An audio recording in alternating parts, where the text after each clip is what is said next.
Cuando era pequeño yo supongo que quería ser lo mismo que cualquier niño, ¿no? Futbolista o vete a saber, ¿no? Pero nunca sentí una vocación especial para ser investigador cuando era pequeño. Siempre me ha interesado mucho todo, pero yo recuerdo que había épocas que me interesaba la ciencia, había épocas que me interesaba la filosofía, o incluso la literatura.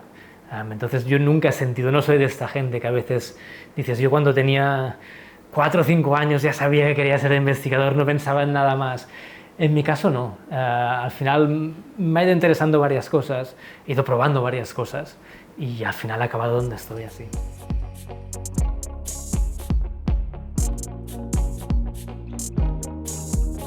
Me defino como un investigador. Me defino de hecho como investigador de la materia viva. Lo cual incluye pues, todas las aproximaciones de disciplinas como la biología, pero también la física, también la ingeniería, ¿no? Es decir, todos estos compartimentos que tradicionalmente hemos tenido, ¿no? Tenemos la facultad de física, la de química, la de biología, la de ingeniería industrial, telecomunicaciones, ¿no? Todas estas barreras, en cierta manera, van cayendo a medida que vas progresando en la investigación, ¿no? Y te das cuenta pues, que para abordar las preguntas que necesitamos abordar, lo necesitas todo. Necesitas gente que es muy experta en pues, trabajar con células, en la biología de las células, pero también gente que es muy buena pues, con la informática, con la simulación, ¿no? Entonces, toda esta gente tenemos que trabajar juntos para estudiar lo que yo defino como la materia viva, que básicamente pues, es todo lo que somos nosotros, a diferencia de pues, objetos como una mesa, que es materia inerte, ¿no?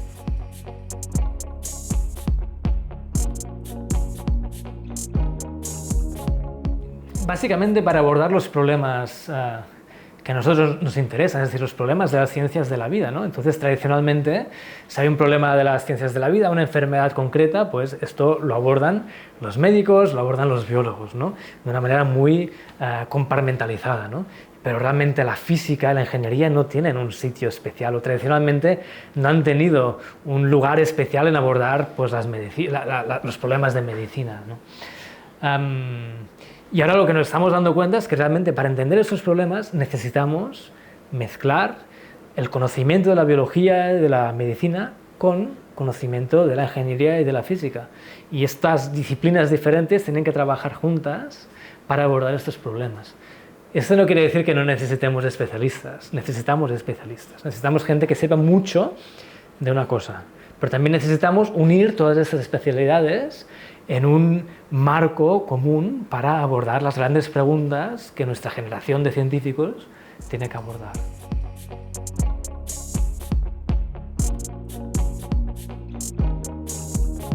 Bueno, básicamente algo tan sencillo como cómo funciona una célula. Durante muchos años hemos pensado que entender cómo funciona una célula se reduce a entender los genes que esta célula tiene y que en entender el genoma de una célula ya lo sabremos todo. Y esto ahora sabemos, después de secuenciar el genoma de cualquier especie posible, que tampoco nos ha servido de tanto, ¿no? Que tampoco entendemos cómo funciona una célula sabiendo cada uno de sus componentes. Esto ha sido altamente insuficiente.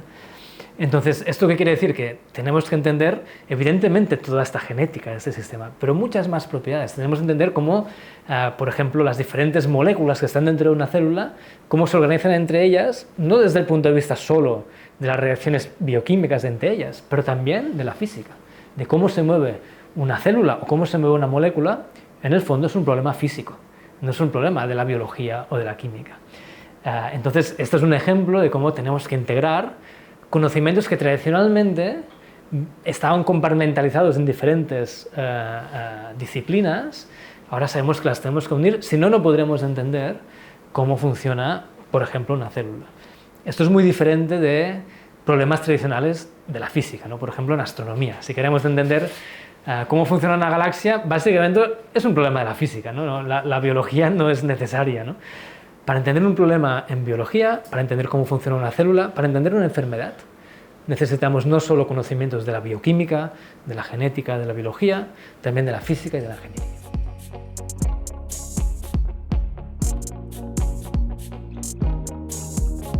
Claro, las leyes de Newton gobiernan el movimiento de las células, ¿no? Esto es algo que es muy obvio, ¿no? Para un físico, pues un físico sabe que las leyes de Newton, en el mundo clásico, no voy a hablar de física cuántica, ¿no? Pero en el mundo clásico, las leyes de Newton gobiernan el movimiento de todo, ya sea de un planeta, ya sea de un coche, de una bici o de una célula.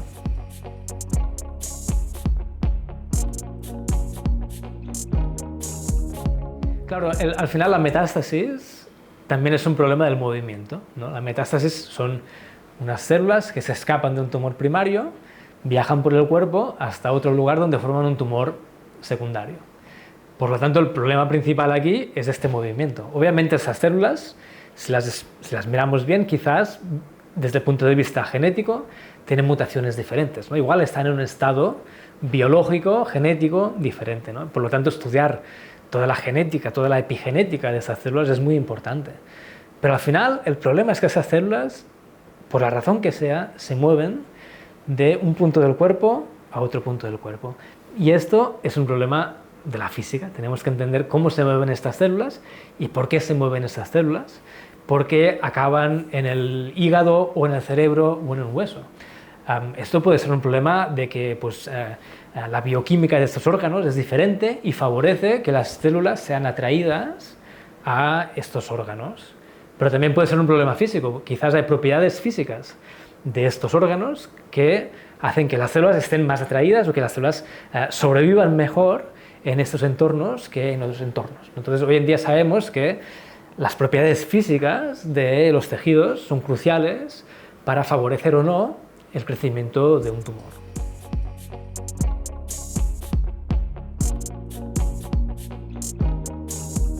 Entendiendo las propiedades físicas de esos órganos y entendiendo cómo estas propiedades físicas afectan el comportamiento del tumor, entonces podemos intentar abordarlo de una manera distinta. No solo abordarlo desde el punto de vista de intentar interferir con dianas terapéuticas puramente biológicas, bioquímicas, sino quizás encontrar dianas terapéuticas que son fundamentalmente físicas.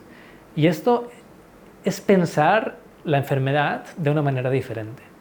No es solo dedicarnos a encontrar tecnologías que permitan abordar un problema, ¿no? Que es un poco lo que tradicionalmente ha hecho la física y la ingeniería, ¿no? Tradicionalmente, pues los físicos, los ingenieros que han hecho, han desarrollado herramientas, ¿no? Han desarrollado láseres para hacer cirugía, rayos X, todo tipo de herramientas de imagen, ¿no? Resonancias magnéticas, ¿no? Dices, ha habido un problema que ha identificado normalmente un médico, un investigador biomédico, y la física ha aportado una solución tecnológica.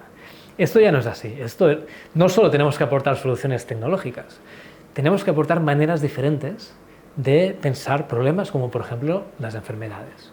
Y aquí es donde yo creo que hay un cambio de paradigma en el cual tenemos que ya unirnos no solo en aportar tecnología de una disciplina a otra, sino pensar cómo abordar un problema conjuntamente.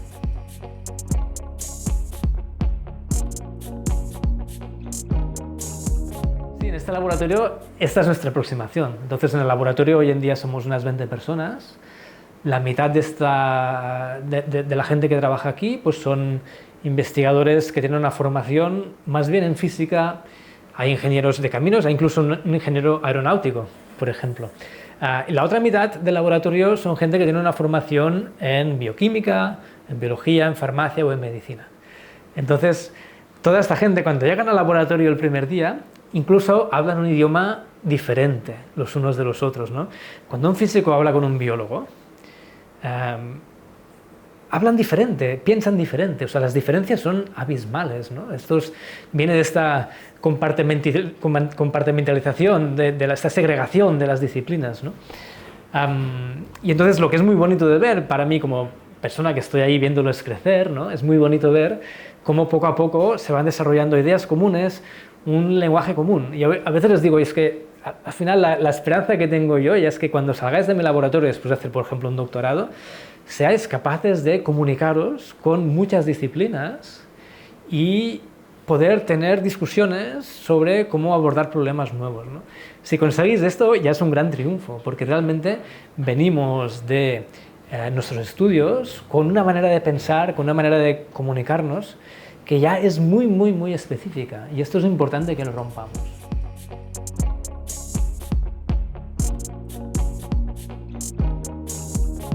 El ingeniero aeronáutico hace, por un lado, obviamente no fabrica aviones ni cohetes, pero las herramientas matemáticas y computacionales que utilizan los ingenieros aeronáuticos no son muy diferentes de las que utilizamos nosotros, ¿no? Es curioso, ¿no? Porque pensarías que cómo funciona una molécula que hace algunos nanómetros y cómo funciona el avión es completamente diferente, pero las herramientas matemáticas y computacionales no son tan diferentes. Entonces lo que hace él es realmente pues, todas estas herramientas en las cuales él se ha formado, las aplica a entender el funcionamiento de una célula. Claro, te encuentras que la gente que entiende, que ha estudiado las células, la biología, no tienen herramientas computacionales matemáticas avanzadas. Los ingenieros estos que están formados para hacer aviones, para fabricar cohetes, para fabricar carreteras, puertos, tienen unos conocimientos matemáticos muy avanzados. Y necesitamos esos conocimientos matemáticos para abordar los problemas de las ciencias de la vida.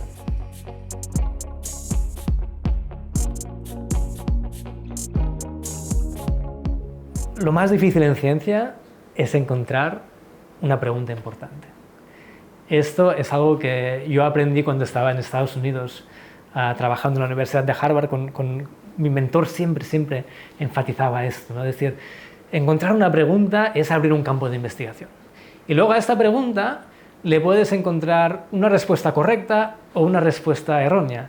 Pero esto da igual, porque alguien encontrará la respuesta correcta. Si tú has hecho la pregunta, alguien, quizás en mi laboratorio, quizás en otro laboratorio, quizás ahora, quizás en 20 años, alguien encontrará la respuesta. Lo que es muy difícil es encontrar preguntas. Y encontrar realmente una pregunta nueva que abra un nuevo campo, esto es algo que muy poca gente es capaz de hacer y tampoco lo haces muchas veces en tu vida. Igual, a lo largo de una carrera científica, quizás consigues generar una o dos grandes preguntas. La mayoría de gente cero grandes preguntas. La mayoría de gente lo que hace es encontrar respuestas. Está muy bien, porque tenemos que encontrar respuestas, ¿no? Pero los grandes investigadores han sido aquellos que han encontrado nuevas preguntas.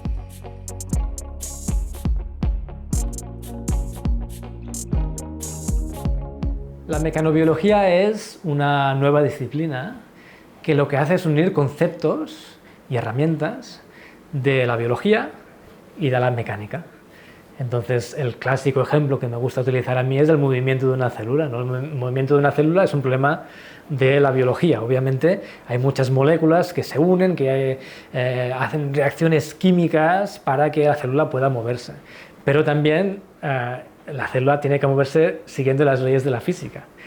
Entonces, entender cómo se mueve una célula, que es un problema fundamental en enfermedades, en inmunología, etcétera, etcétera, solo lo puedes entender uniendo esos conceptos y herramientas de la biología y de la física o de la mecánica, que es una rama de la física que estudia pues esto, las fuerzas y el movimiento, ¿no?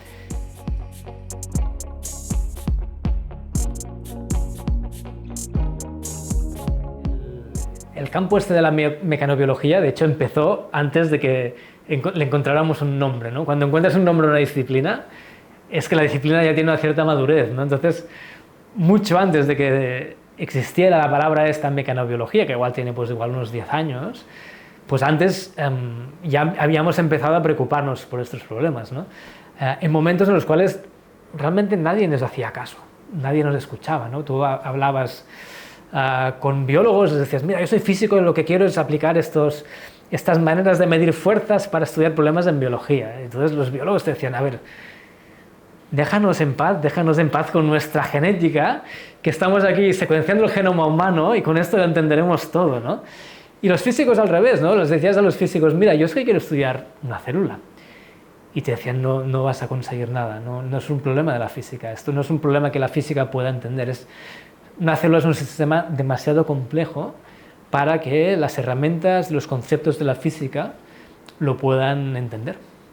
Entonces nos encontrábamos un poco en este campo, ¿no? Cuando hablamos con los físicos nos decían que no, los biólogos nos decían que no, esto tiene implicaciones en la financiación, ¿no? Nadie te daba dinero para estudiar esto, ¿no?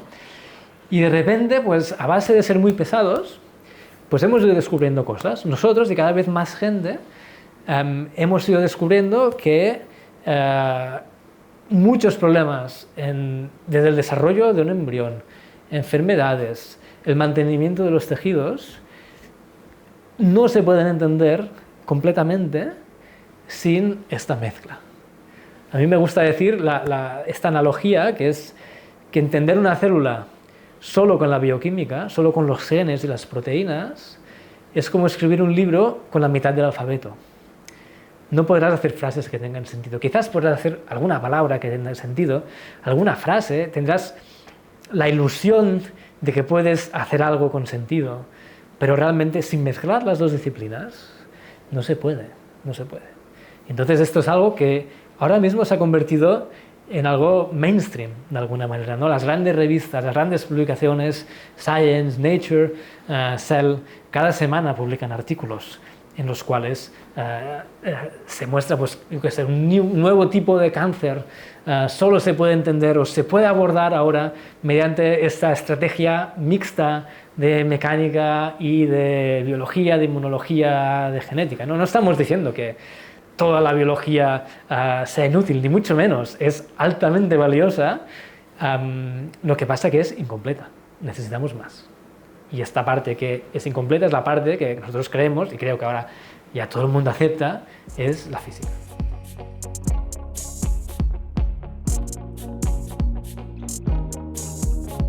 Bueno, yo cuando acabé mis estudios de física y de ingeniería, tuve la curiosidad de estudiar las ciencias de la vida, de estudiar las células, ¿no? Y esto no lo hacía nadie, no lo hacía nadie. Yo tuve la suerte de encontrar en la Facultad de Medicina a dos investigadores, Daniel Navajas y Ramón Farré, que fueron mis directores de tesis, de hecho, que en aquel momento se estaban haciendo preguntas similares, ¿no? Ellos habían trabajado en fisiología a nivel de órganos de pacientes, y entonces estaban interesados en abordar cómo se podía aplicar la física a las células. Y entonces, en aquel momento pues, tuve la suerte de encontrarme con ellos. Entonces empezamos a montar desde cero un laboratorio en el cual pues, estudiamos biofísica, desarrollamos técnicas para medir cuánta fuerza hace una célula, ¿no? Y esto, cuando empezamos a hacer esto, nadie más lo hacía, ¿no? Y íbamos muy a ciegas, ¿no? Y hacíamos probablemente muchas tonterías, muchos errores muy básicos, ¿no? Porque claro, de repente te das cuenta que quieres abarcar pues muchas cosas, ¿no? Quieres abarcar genética, quieres abarcar biología celular, quieres abarcar computación. Claro, cuando estás solo esto es muy difícil, porque es, claro, llegar a la genética de frontera, a la biología celular de frontera, a la física de frontera, ¿no? Todo esto, una solamente o dos o tres no lo pueden abordar. Entonces esto es un trabajo que yo diría que incluso es a nivel global, ¿no? O sea, un laboratorio solo no puede llegar. Aquí somos 20 personas con formaciones muy diversas, pero llega un momento en el cual no llegamos. Entonces vamos pues, a la Facultad de Física, a la Facultad de Ingeniería, y buscamos a alguien que nos pueda ayudar a resolver este problema matemático que nosotros pues, no llegamos, y ellos sí que llegan porque esto es lo que han hecho toda su vida, ¿no? Biología, pues vamos a la Facultad de Biología, a la de Medicina, y les decimos, mira, tenemos este problema, ¿cómo lo podemos resolver? Entonces se sientan con nosotros y nos ayudan, ¿no? Es una dinámica muy colaborativa. Entonces somos capaces de vivir, ¿no? Yo también le digo muchas veces a la gente que empieza aquí, ¿no? Que al final encuentras el confort en trabajar en un ámbito en el cual no eres especialista en nada, ¿no? Y esto es difícil, ¿no? Porque te sientes como incómodo, ¿no? O incluso te puedes sentir inseguro, ¿no? De decir, bueno, es que aquí siempre hablas con gente que sabe más que tú, porque estás hablando con ellos de algo muy específico, ¿no? Y tú, a nivel específico, sabes de muy pocas cosas, porque no puedes profundizar en todo. Entonces, yo creo que saber estar en este entorno en el cual tienes mucha curiosidad por muchas cosas, pero que tienes que aceptar que profundizar en todas ellas es imposible.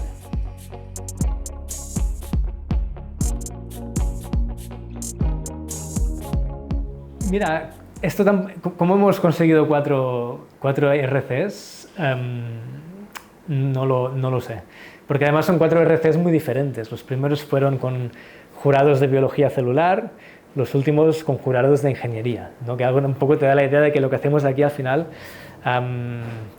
es difícil encontrar a alguien que te lo pueda entender y evaluar correctamente, ¿no?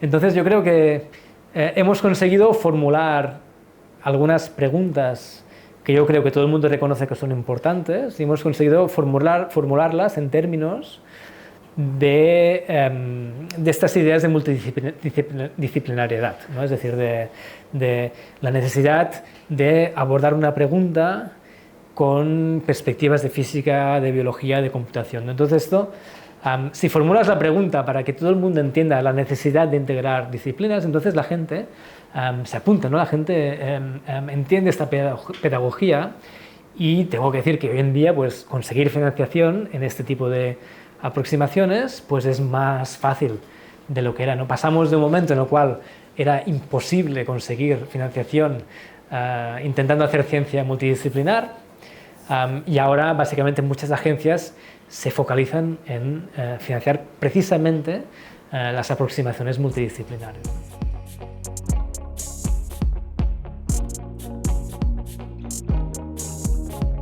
La durotaxis es la capacidad de las células de moverse hacia los tejidos más rígidos de nuestro cuerpo.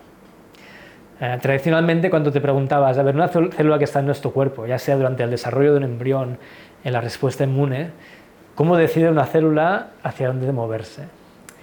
Tradicionalmente habíamos pensado que lo que hacía la célula era leer señales químicas, es decir, me voy a dirigir hacia una zona donde haya más concentración de una sustancia química. Esto se llama quimiotaxis, se conoce desde hace mucho tiempo, ¿no?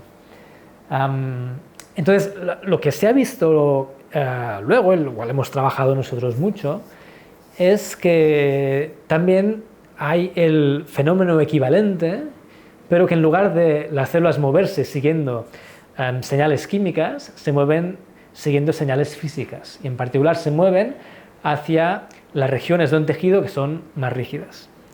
Entonces, esto es importante porque, por ejemplo, los tumores son tejidos más rígidos que el tejido normal, ¿no? Y esto todo el mundo lo sabe. Gente que, por ejemplo, ha detectado un cáncer de mama, muchas veces lo que hace es detectar un bulto, ¿no? Al final, la palpación es la primera barrera de diagnosis en estos casos, ¿no? Los tumores son más rígidos. Prácticamente cualquier tumor sólido es más rígido. Entonces, esto es una señal prácticamente universal y que las células interpretan. Las células interpretan que aquel tejido es más rígido y, por lo tanto, los programas genéticos, por ejemplo, que van a desarrollar van a ser diferentes de los que desarrollarían en un tejido blando. Una célula cancerosa, si encuentra un entorno rígido, va a tender a proliferar, a crecer. Si encuentra un entorno blando, se va a comportar mucho mejor. El crecimiento del tumor va a ser mucho más lento e incluso el tumor no va a crecer. Entonces, es importante entender que las células interpretan no solo su entorno químico, pero también su entorno físico.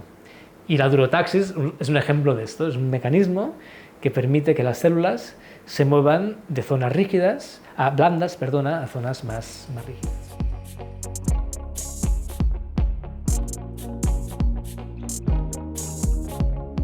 Bueno, la Universidad de Harvard es un lugar increíble, donde hay muchísimas ideas, muchísimos recursos, muchísimo talento y sobre todo masa crítica, ¿no? La gran diferencia es esta masa crítica que tienen estas instituciones, ¿no? En las cuales hay especialistas en todo. Realmente en la Universidad Española, con todas sus limitaciones, de todos sus problemas, hay muchísimo talento aquí, ¿no? Yo estoy muy orgulloso de haberme formado aquí en Barcelona, en un laboratorio en el cual, pues, con muy pocos recursos, aprendí a hacer muchas cosas, ¿no? Desarrollamos tecnologías que luego las hemos exportado a muchísimos laboratorios, pues en el laboratorio con un taladro, con cosas que comprábamos en la droguería, ¿no? Realmente hacíamos, yo me acuerdo que cuando fui a estudiar a trabajar a Harvard, me llegó un dispositivo que había desarrollado yo aquí junto con un técnico, con un taladro, cosas que comprábamos en servicio estación, en droguerías, y me fui allí con esta tecnología. Y allí descubrimos muchísimas cosas con esta técnica, ¿no? Entonces, yo lo que aprendí aquí de conseguir con muy pocos recursos desarrollar técnicas, si realmente tienes ambición, luego cuando estás en un entorno con recursos y en un entorno mucho más grande, entonces puedes volar, ¿no? Porque si con muy poca cosa has hecho mucho, pues cuando de repente te encuentras que los recursos son prácticamente ilimitados y que estás en un entorno muy ambicioso, con mucho conocimiento, entonces esto es fantástico, ¿no? Porque te sientes que todo es posible, que todo es posible.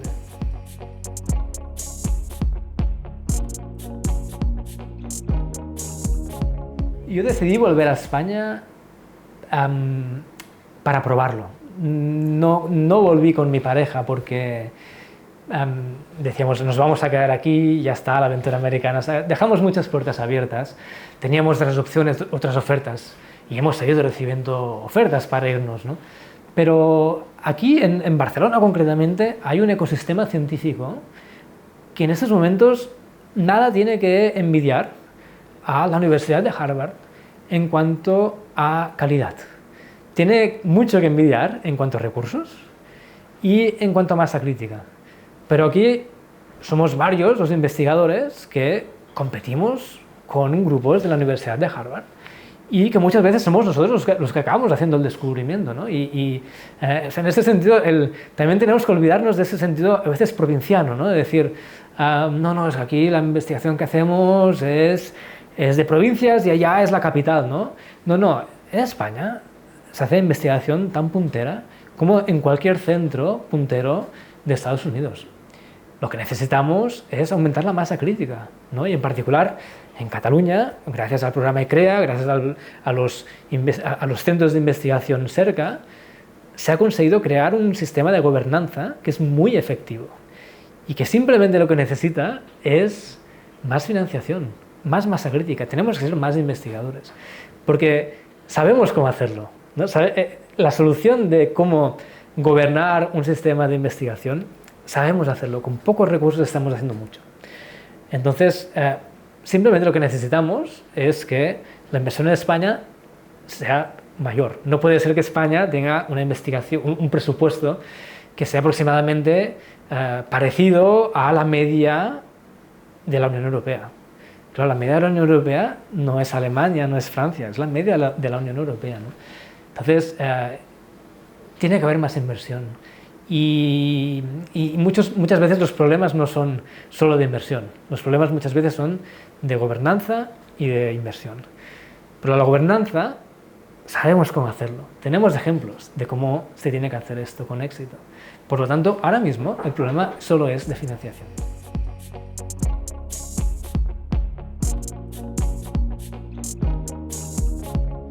A ver, yo creo que Cataluña ha conseguido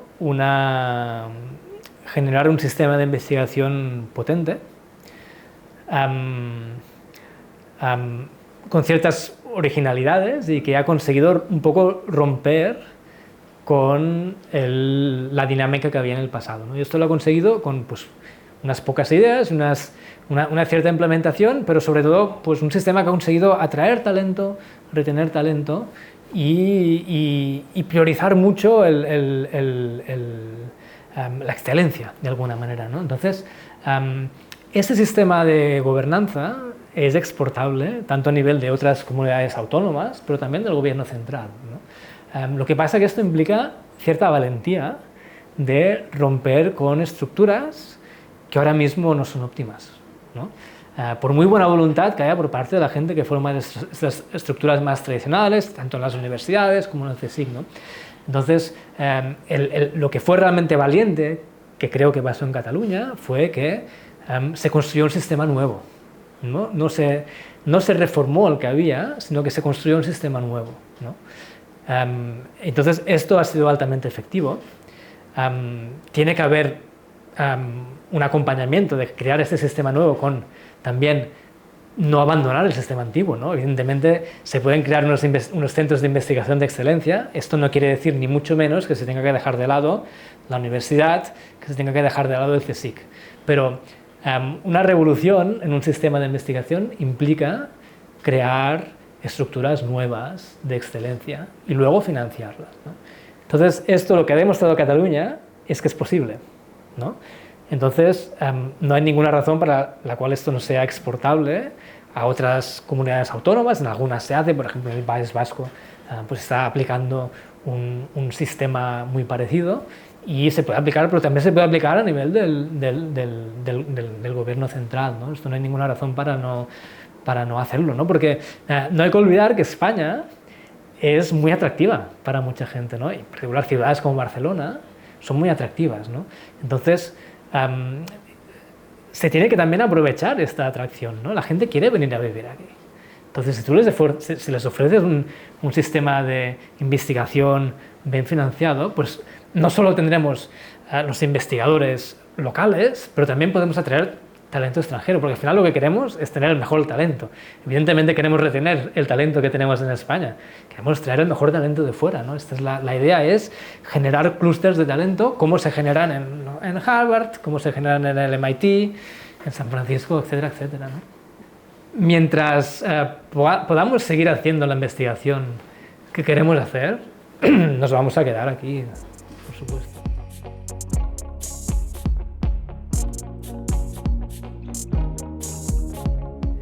Bueno, es un gran honor que un jurado con premios Nobel escoja tu candidatura, ¿no? La verdad es que es algo que parece pues casi imposible, ¿no? Casi irreal, ¿no? Porque, claro, nosotros estamos siempre con nuestro día a día mirando hacia adelante, realmente no contamos con premios, ¿no? Tampoco tenemos grandes aspiraciones, ¿no? Porque un premio es algo muy único, ¿no? Pero pensar la idea de que tú, pues gente de este calibre, ¿no? Pues que vean tu currículum y digan, esto es lo que vamos a premiar este año, ¿no? Esto es lo que tenemos que valorar, lo que esta persona ha estado haciendo durante los últimos 15, 20 años, representa un avance en la investigación que tenemos que premiar. Claro, esto es un honor que para nosotros pues es ya prácticamente irreal, ¿no? Es difícil de asumir en cierta manera, ¿no? Gran orgullo y también un reconocimiento al campo, ¿no? Porque también una cosa importante es que yo no entiendo este premio como un premio solo a mi persona, ni tan siquiera solo a mi equipo, ¿no? Porque cada día lees artículos, hablas con gente que te inspiran. Y esa inspiración, sin ella, es que no habría llegado a ningún sitio. Ciertamente no a este premio, pero a ninguno de esos artículos que han hecho que este jurado me escoja para este premio, ¿no? Entonces, a mí me gusta interpretarlo como un premio a un campo, a un grupo de gente que poco a poco fue decidiendo que querían investigar algo que en aquel momento a muy poca gente le interesaba. Una investigación que en aquel momento nadie financiaba, nadie reconocía, ¿no? Y la gente que fue tenaz para hacer que esto creciera hasta el punto de convertirse en ahora mismo una necesidad, ¿no? Entonces, para mí, este premio es un reconocimiento a los investigadores en España y en el mundo que optaron por esta opción.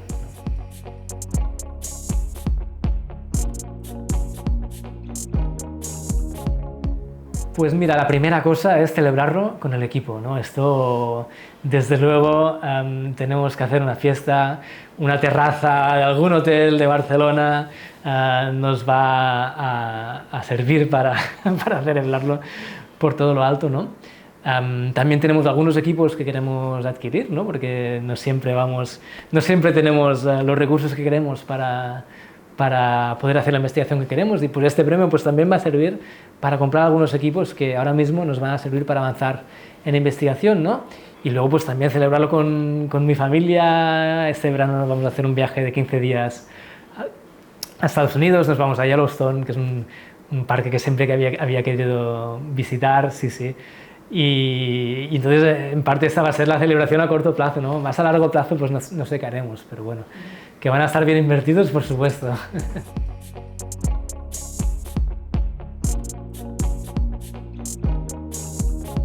Sí, mira, yo me enteré del premio en el metro de Barcelona, que fue muy poco glamuroso, porque estaba en el premio, no escuchaba bien la llamada, había gente tocando el violín justo al lado, ¿no? Fue como muy surreal, ¿no? Tener una llamada que te han dado este premio. Y digo, no puede ser, en este momento no puede ser, esto no es real. Y obviamente a mi mujer para decírselo, ¿no? Y bueno, ya sabía que había sido candidato, ¿no? Pero también pues mucha alegría de repente, ¿no? Porque claro, te das cuenta de lo que representa, ¿no? Entonces piensas en toda la gente que hace tan buena investigación en España, ¿no? Entonces, que seas tú la persona escogida, pues es tal honor, ¿no? Que en aquel momento te sientes humilde, ¿no? En cierta manera, dices, esto es muy grande, ¿no? Y tengo mucha suerte, pues, de poder formar parte de este sistema, ¿no?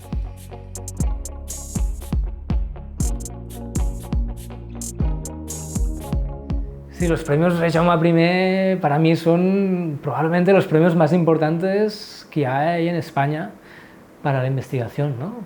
No solo por la cuantía, obviamente, ¿no? Sino por el jurado y por el impacto que tienen, ¿no? Y también por la trayectoria, por la tradición, por quien los ha ganado antes que yo, ¿no? Ves los ganadores anteriores, ¿no? Y de esto también dices, claro, formo parte de esta lista de investigadores a los cuales admiro, ¿no? Y siempre he admirado, ¿no? Entonces este es un gran honor y lo que te dice esto es esto, ¿no? Los premios Jaume I, pues yo creo que a nivel nacional es lo máximo, es lo máximo.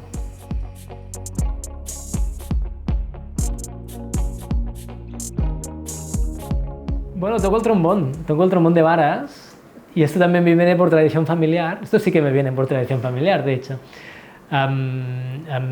Toco el trombón, toco jazz con el trombón, he tocado en orquestas de jazz toda mi vida, desde que empecé a estudiar a la universidad, ¿no? Tocaban dos orquestas, tocaban un grupo de sol, desde pues, las fiestas de un barrio hasta el Palau de la Música, auditorios, ¿no? Incluso habíamos hecho giras con músicos americanos que venían a tocar y buscaban una orquesta, buscaban músicos para acompañarles.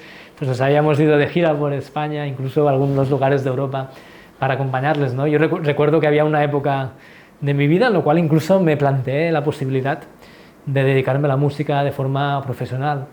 Entonces hubo un momento en el cual pues ya no dabas para las dos cosas, ya no podías dedicarte a estudiar cada día muchas horas de instrumento y al mismo tiempo estudiar tus exámenes de física cuántica, tus doctorados, ¿no? Entonces llega un momento que tienes que tomar una decisión y en aquel momento yo decidí que podría seguir haciendo música de una manera más amateur, pero que la investigación no me ponía al 100% o no lo conseguiría, ¿no?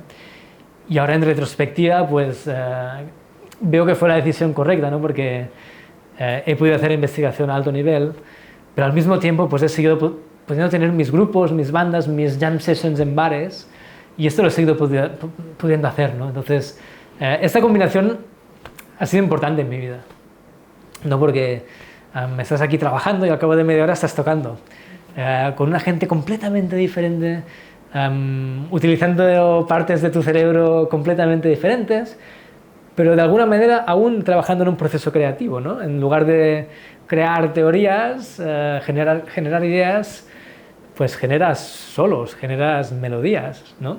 Al final las dos cosas son creativas, implican valores parecidos, atención al detalle, implican mucho esfuerzo, implican frustración, no salen las cosas, ¿no? O sea, que realmente son dos mundos que no son tan diferentes, pero que por el otro lado, pues emocionalmente son muy diferentes, ¿no? En la investigación intentamos dejar las emociones de un lado, ¿no? Tu resultado no puede depender de tus emociones. En música, tu solo va a depender al 100% de tus emociones, ¿no?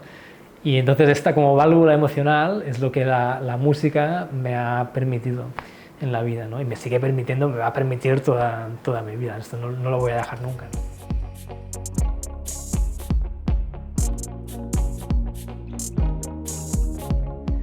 A la gente joven yo lo que les recomiendo es que se fijen en las preguntas, que busquen preguntas. Porque ellos vienen de un sistema educativo en el cual han sido educados para encontrar respuestas. Viene un profesor, les hace preguntas y ellos encuentran las respuestas. Y han sido seleccionados los que son mejores encontrando respuestas, pues para llegar a entrar en esta universidad, en esta facultad, en esta empresa. Pero lo más difícil es encontrar preguntas. Lo realmente disruptivo es encontrar preguntas. Por lo tanto, mi consejo para los jóvenes es que se centren en pensar cuál es la gran pregunta que mi generación de investigadores va a abordar. Una pregunta que no exista. Esta es la gran dificultad y mi consejo es que se obsesionen en encontrar esta pregunta. Y luego, obviamente, que se rodeen de gente que les ayude a conseguir encontrar la respuesta. Pero que lo primero es encontrar la pregunta.